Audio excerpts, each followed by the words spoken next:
আসসালামু আলাইকুম। নতুন একটা ভিডিও নিয়ে আসলাম আপনাদের মাঝে। তো এই ভিডিওতে আমি রান্নার বিষয়ে কিছু বলবো না, আমার জীবনে এবং আমার ফ্যামিলির নিয়ে একটা বাস্তব ঘটনা আপনাদের মাঝে তুলে ধরব। আজ থেকে প্রায় 20 বছর আগের কথা। আমরা 7 ভাই বোন, 3 ভাই 4 বোন, এবং আমার মা আর বাবা একত্রে থাকি। আমরা থাকি ঢাকা নারায়ণগঞ্জ আমাদের বাড়িতে।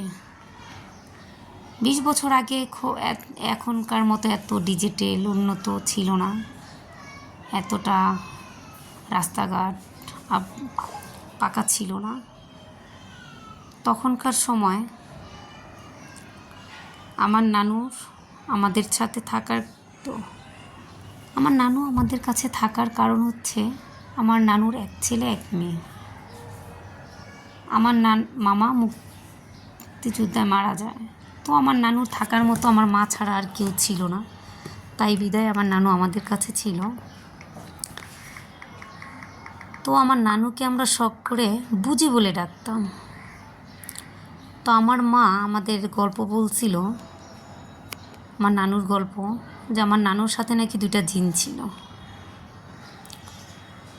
আমার মা যখন ছোট, প্রায় 50-60 বছর আগের কথা, 50 বছর আগের কথা, আমার মা যখন ছোট, তখন আগে মানুষের কলেরা, বসন্ত রোগ হইতো।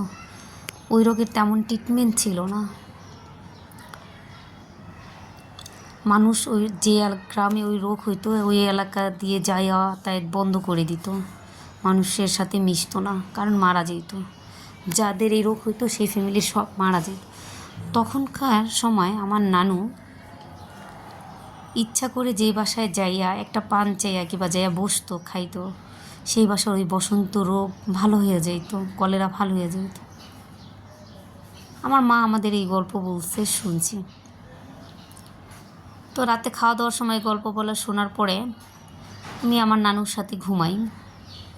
তো সেদিন রাতে হঠাৎ অনেক জোরে ঝড়, অনেক জোরে জোরে বিদ্যুৎ চমকাইতেছে এবং বজ্রপাতের শব্দ হইতেছে। আমি আমার নানুকে জড়াইয়া ধইরা শুয়ে রইছি।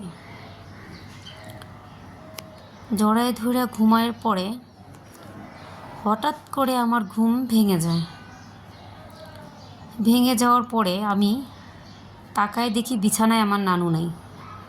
আমি তো ভয় পেয়ে গেছি, ভয়ে চিৎকার শুরু করছি, মা মা, নানু কোথায়?